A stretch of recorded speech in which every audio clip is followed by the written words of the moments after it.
कार्यशाळेमध्ये ज्यावेळेला अमितजी उभे राहून बोलायला लागले आणि त्यानंतर आशिषजींनी मार्गदर्शन केले, असं लक्षात यायला लागले की मुंबईमध्ये निवडणुकीचं बिगुल वाजलं की काय असं वाटलं।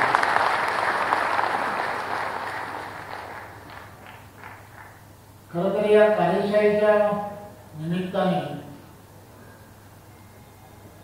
संपूर्ण महाराष्ट्रामध्ये माझ्याबरोबर असणारे सर्व संघटनात्मक सरचिटणीस ही सर्व मंडळी संघटनात्मक विषय हा त्या ठिकाणी मांडण्याचा प्रयत्न करतात। केंद्रीय पदाधिकारी सुद्धा आपलं असणारं संघटन पर्व जे आहे ते गेले 4-5 महिने सुरू आहे, त्याचा अंतिम टप्पा हा आता आलेला आहे आणि या अंतिम टप्प्यामध्ये आल्यानंतर ज्या उणीवा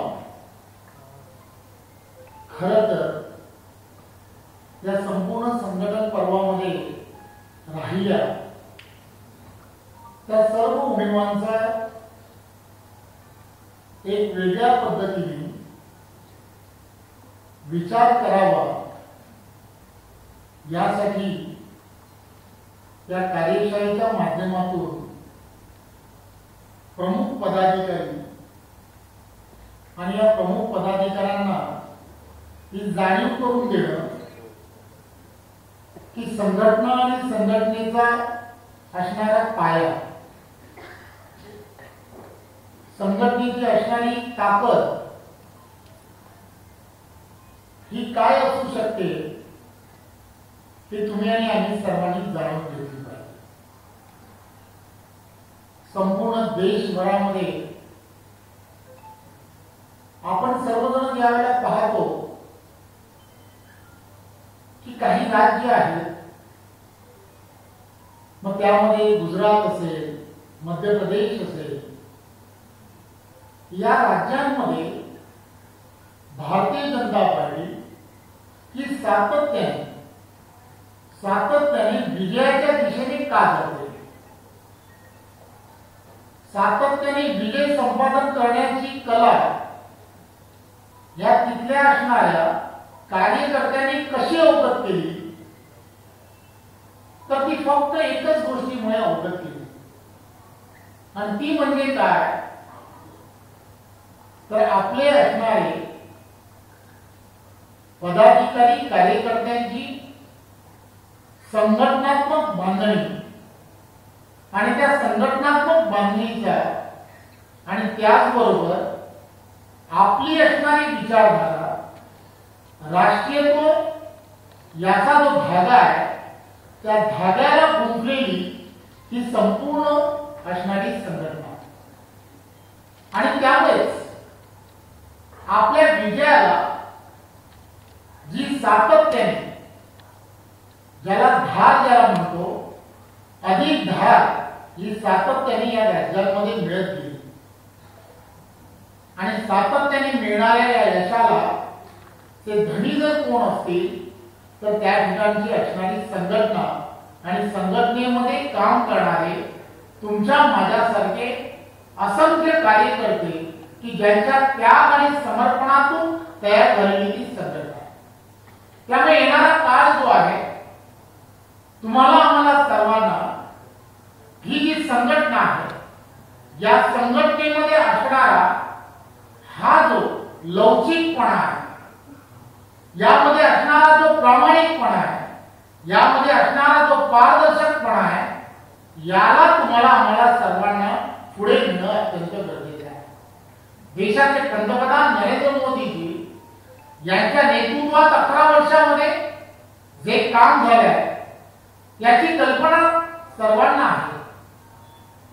आदरणीय देवेंद्रजींच्या नेतृत्वामध्ये सुद्धा या सगळ्या गोष्टी तुम्ही आम्ही सर्वजण याची वारंवार आठवण ही सामान्य जनतेला करत असतो एक गोष्ट लक्षात घेतली पाहिजे, देवेंद्रजींची मुख्यमंत्री म्हणून असणारी ही तिसरी टर्म, कदाचित दुसरी छोटी होती, परंतु ही तिसरी टर्म त्यांनी सुद्धा सरकार आणि सरकारच्या असणाऱ्या ध्येय धोरणाला एक वेगळ्या पद्धतीने रचनात्मक दृष्ट्या पुढे नेण्याचा त्यांनी केलेला विचार। त्यांनी सुद्धा सरकारने या 100 दिवसांमध्ये कशा पद्धतीने काम करावं याची एक केलेली आखणी आणि संपूर्ण प्रशासन असेल, सरकारमध्ये अधिकारी असतील आणि मंत्र्यांपासून सगळ्यांना एक वेगळ्या पद्धतीने आपल्या बरोबर आणि आपल्या विचारधारेबरोबर पारदर्शकतेबरोबर कसं जाता येईल याचा एक वेगळा आलेख मांडण्याचा प्रयत्न केला। तुम्हाला मला सर्वांना सुद्धा येणाऱ्या काळामध्ये ही जी आपली संघटना आहे, या संघटनेला येणाऱ्या 100 दिवसांमध्ये त्या दिशेने कसं नेता येऊ शकतं का याचा कुठेतरी विचार करण्यासाठी आपण सर्वजण या कार्यशाळेच्या निमित्ताने या ठिकाणी एकत्र जमलो। खरं तर या संघटन पर्वामध्ये तुम्हाला आम्हाला सर्वांना ज्यावेळेला आपण काम करत होतो त्यावेळेला एक वेगळ्या पद्धतीने प्रत्येक बूथ आणि बूथच्या असणाऱ्या रचना या सगळ्या गोष्टीसाठी तुम्ही आम्ही केलेली प्रचंड मेहनत, या सगळ्या गोष्टी तुम्हाला आम्हाला सर्वांना परिचित आहे। रोज आपल्यापैकी अनेक पदाधिकारी कार्यकर्ते यांचा असणारा रोजचा रात्रीच्या वेळेला आपल्या असणाऱ्या बैठकांमध्ये आपण कुठपर्यंत पोहोचलो याचा पूर्णच्या पूर्ण तुमच्याकडून मिळालेला पूर्णच्या पूर्ण विषयही आमच्यापर्यंत पोहोचवण्याचं काम आपण सर्वजण करत होता। काही मंडळी, काही पदाधिकारी गुगलच्या माध्यमातून आमच्यापर्यंत ते पोहोचवले, काहींनी प्रत्यक्षपणे आणून प्रदेश कार्यामध्ये त्या रचना आणून आमच्यापर्यंत पोहोचवल्या। परंतु प्रत्यक्षात ज्यावेळेला महाराष्ट्रामध्ये आम्ही पाहतोय तेव्हा महाराष्ट्रामध्ये अशी आपल्याला रचना करायची आहे की जी अपेक्षित रचना काय, तर आपल्याला प्रत्येक विषय जो केंद्रीय नेतृत्वाने सांगितला आहे 12 ची असणारी जी रचना आहे, प्रत्येक बूथचा एक अध्यक्ष की जो तो बूथ जिंकवण्याची क्षमता ठेवेल, प्रत्येक त्या बूथचे 2 सरचिटणीस, त्याचबरोबर मन की बातचा एक प्रमुख, त्याच्या व्यतिरिक्त एक ज्याला मतदार यादी कळते असा बीएलएचा प्रमुख एक त्यामध्ये असावा। त्या व्यतिरिक्त या सगळ्या व्यवस्थेमध्ये लाभार्थी जे नरेंद्र मोदीजींच्या सरकारमध्ये आपण पाहिलं असेल, या 11 वर्षामध्ये वेगवेगळ्या घटकांना सरकारच्या योजनेचा झालेला लाभ हा आपल्याला जेव्हा लक्षात येतो त्यावेळेला देशभरामध्ये असणारी 140 कोटी जनता आणि या 140 कोटी जनतेला वेगवेगळ्या योजनांच्या माध्यमातून मिळालेला लाभ आणि या लाभार्थ्यांना एकत्र आणणारं एक कोणीतरी त्यामधला प्रमुख, 3 वेगवेगळ्या एनजीओ असतील किंवा बचत गटांच्या माध्यमातून काम करणाऱ्या तिथली असणारी महिला असेल आणि युवकांचं संघटन तयार करणारी एक रचना, अशा 12 जणांची एक कमिटी की जी एवढी सक्षम असेल, ही कमिटी तुम्हाला आम्हाला सर्वांना तयार करायची। आज इथून जाताना प्रत्येक मतदारसंघाला इथले असणारे खरं तर बूथचं मॅपिंग, आपल्याकडे असणारे 6 जिल्हाध्यक्ष आणि 106 मंडळ यांचं मॅपिंग होणं अपेक्षित आहे। परंतु हे मॅपिंग झालं नसल्यामुळे मला अपेक्षित काय, तर यांचं सगळ्यांचं मॅपिंग येणाऱ्या काळामध्ये सर्व मंडळाच्या अध्यक्षांनी करून देणं, याचा अर्थ प्रत्येक मंडळामध्ये जेवढे आपल्याकडे बूथ आहेत त्यांचं मॅपिंग आपल्याकडे असणं गरजेचं आहे। ही यादी आपण देतो, परंतु ही न झाल्यामुळे आता आपण इथल्या असणाऱ्या 36 पूर्णच्या पूर्ण विधानसभा ज्या आहेत त्या विधानसभांनी आम्ही यादी तुमच्याकडे देणार आहोत.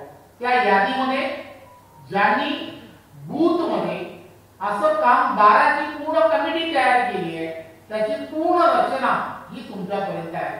माझी आपणा सर्वांना कळकळीची विनंती आहे की आपण सर्व प्रमुख कार्यकर्ते आहात.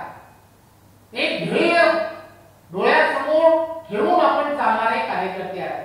आपल्याला एकदा या संघटनात्मक रचना ज्या आहेत त्या अतिशय मजबूत करणं हे अत्यंत गरजेचं आहे. आपल्याकडे असणारी जी संसाधनं आहेत त्या संसाधनातून हे निर्माण होणं अतिशय सोपं आहे, परंतु वेळ देऊन या सगळ्या पूर्ण करणं हे अत्यंत गरजेचं आहे. माझी आपल्या सर्वांना विनंती आहे या कार्यशाळेच्या निमित्ताने येणाऱ्या 10 तारखेपर्यंत 10 जून पर्यंत आपल्याला या सगळ्या रचना ज्या आहेत त्या पूर्ण करायच्या आहेत.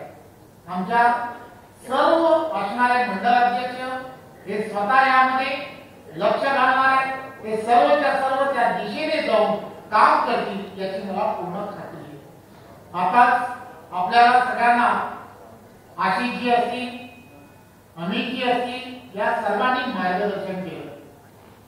खरं तर 11 वर्षांमध्ये नरेंद्र मोदींच्या नेतृत्वामध्ये असणाऱ्या सरकारने कशा पद्धतीने काम केलं, मुंबईसाठी कसं केलं, महाराष्ट्रासाठी कसं केलं याचा सर्वांचा लेखाजोखा त्यांनी मांडण्याचा प्रयत्न केला.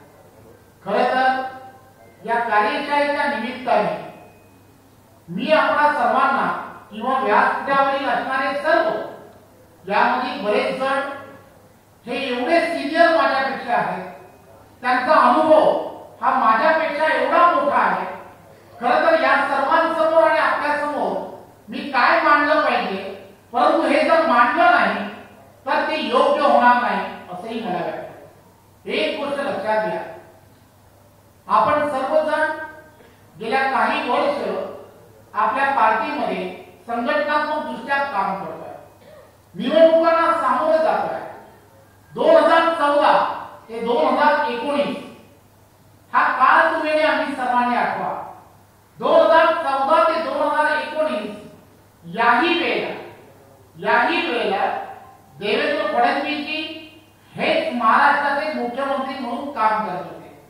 महायुतीचं सरकार होतं. प्रत्येक क्षेत्रामध्ये महाराष्ट्र अव्वल कसा होईल यासाठी रात्रीचा दिवस करत देवेंद्रजींनी 24 तासापैकी 16 ते 18 तास काम केलं याची तुम्हाला सर्वांना कल्पना आहे. परंतु 2014 ते 2019 ची निवडणूक सुद्धा आम्ही महायुतीमध्ये लढलो. 19 ची निवडणूक तुम्ही आम्ही सर्वजण महायुतीमध्ये लढलो खरे, परंतु 19 ला आपल्याशी काय घडलं हे तुम्ही आणि आम्ही सर्वांनी विसरता कामा नये. तुम्ही आणि आम्ही सर्वांनी ते विसरता कामा नये याचा अर्थ माझ्याबरोबर असणारे अनेक सहकारी हे त्यावेळेच्या काळामध्ये सुद्धा मंत्रिमंडळामध्ये देवेंद्रजींच्या बरोबर सहकारी म्हणून काम करत होते.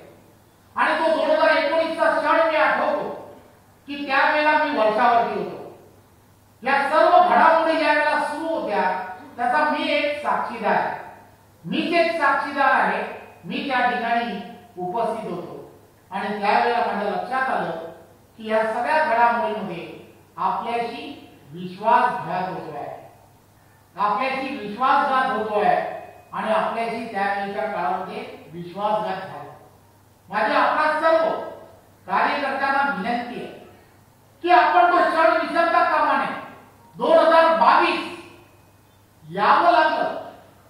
पुन्हा एकदा आपल्याला सर्वांना या सगळ्या प्रक्रियेतून बाहेर येताना पुन्हा एकदा या सगळ्या सत्तेमध्ये येण्यासाठी आपल्याला 2022 यावं लागलं आणि आता 2024 ला सुद्धा आपण पुन्हा एकदा महायुतीचं देवेंद्रजींच्या नेतृत्वाचं सरकार आहे. खरं तर मला जे सांगायचं आहे ते फार वेगळं आहे. आपण सर्वांनी लक्षात घ्या, विजय आणि विजयामध्ये तुम्ही आम्ही सर्वजण विजय मिळाल्यानंतर आपण अत्यंत आनंदी होतो, आनंदोत्सव साजरा करतो. परंतु कार्यकर्ता कोण असावा, कार्यकर्ता कसा असावा, तर कार्यकर्ता की जो अशा वेळेला ज्या वेळेला तुम्हा सर्वांबरोबर विश्वासघात झाला त्यावेळेला महाराष्ट्रातील असंख्य असे कार्यकर्ते आहेत की ज्या कार्यकर्त्यांच्या डोळ्यामध्ये अश्रू आले, त्याच्या सर्वांच्या डोळ्यामध्ये अश्रू आले, कारण जे घडलं ते योग्य घडलं नव्हतं आणि हे विसरणं हे योग्य नाही. आपण एक गोष्ट लक्षात घ्या, आशिषजींनी जे सांगितलं, अमितजींनी जे सांगितलं, प्रत्येक जणांना कळत आहे, प्रत्येक असणाऱ्या माध्यमांना सुद्धा कळत आहे की भारतीय जनता पार्टी महाराष्ट्र 1.5 कोटी प्राथमिक सदस्य असणारी पार्टी आहे. 1.5 कोटी प्राथमिक सदस्य असणारी एवढी मोठी पार्टी आहे. एवढे मोठे प्राथमिक सदस्य असणारी पार्टी ही महाराष्ट्रातच कोणती नाही आहे. 1 लाखापेक्षा जास्त सक्रिय सदस्य असणारी पार्टी महाराष्ट्रात नाही आहे. त्याचा अर्थ काय, तर आज महाराष्ट्रामध्ये आपली संघटनात्मक ऍसेट ज्याला म्हणतो, संघटनात्मक असणारी आपली मालमत्ता ज्याला आपण म्हणतोय, ती एवढी मोठी आहे की तुम्ही आणि आम्ही सर्वांनी असा विचार करायला हवा की ही संघटनात्मक ताकद तुम्हाला आम्हाला सर्वांना एकत्र करणं आणि या संघटनात्मक ताकदीला आपल्याला एक संघटनेबरोबर जोडून घेणं हे अत्यंत गरजेचं आहे. एक गोष्ट लक्षात घ्या, महाराष्ट्रामध्ये आता तुम्हाला आम्हा सर्वांसमोर कोणताही पक्ष विरोधात नाहीये. विरोधी पक्ष आता भारतीय जनता पार्टी समोर नाहीये. आता काय राहिले, तर आता आपल्याला प्रतिस्पर्धी आहे. आपल्याला आता प्रतिस्पर्धी आहे. त्यामुळे या प्रतिस्पर्ध्यांच्या लढाईमध्ये भारतीय जनता पार्टीचा हा जो कार्यकर्ता आहे, या कार्यकर्त्यांनी आपला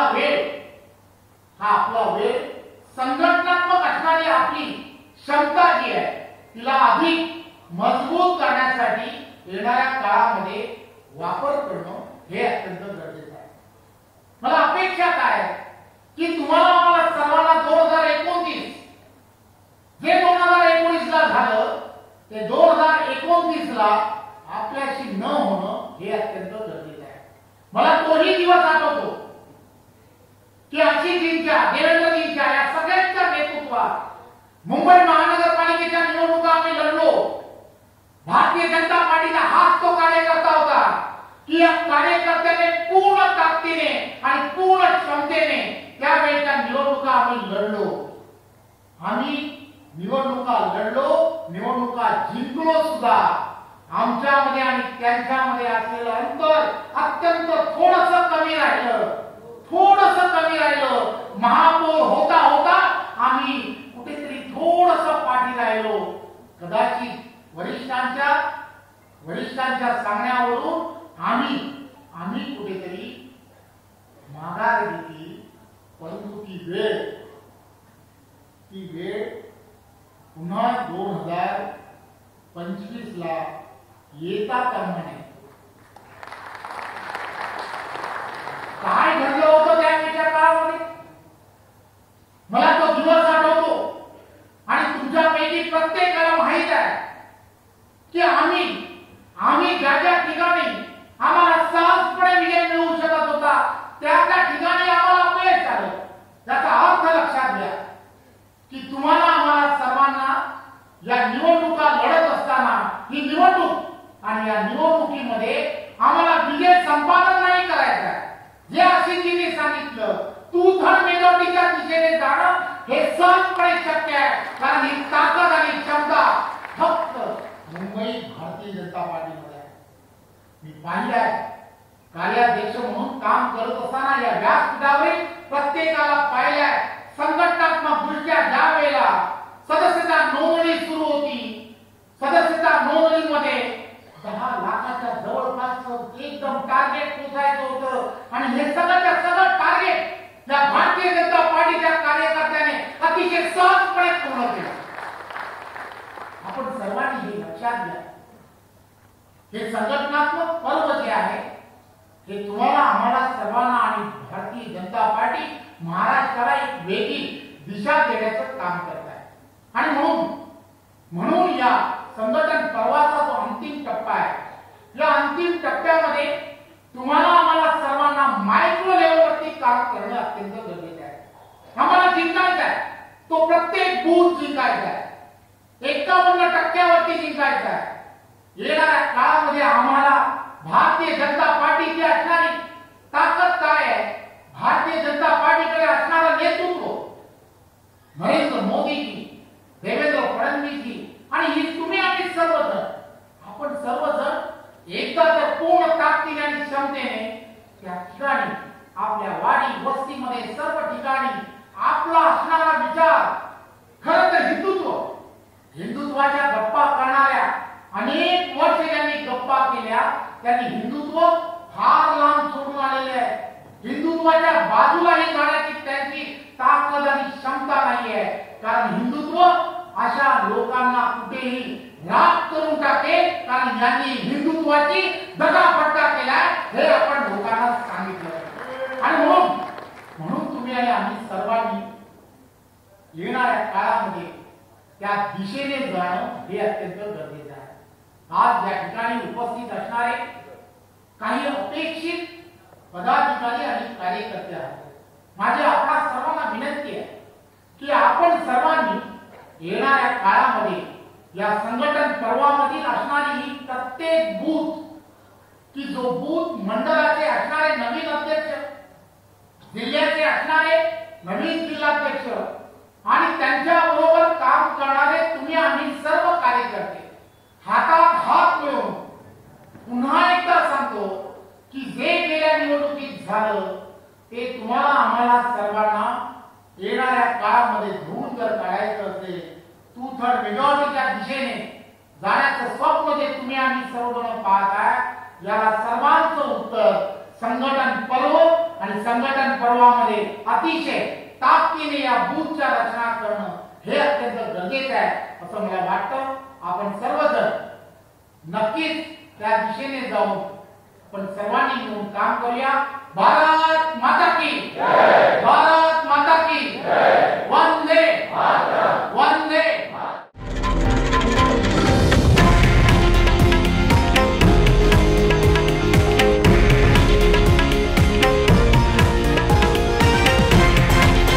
हे आहे देशातील नंबर 1 न्यूज नेटवर्क आणि आपण पाहत आहात TV9 मराठी, एकमेव.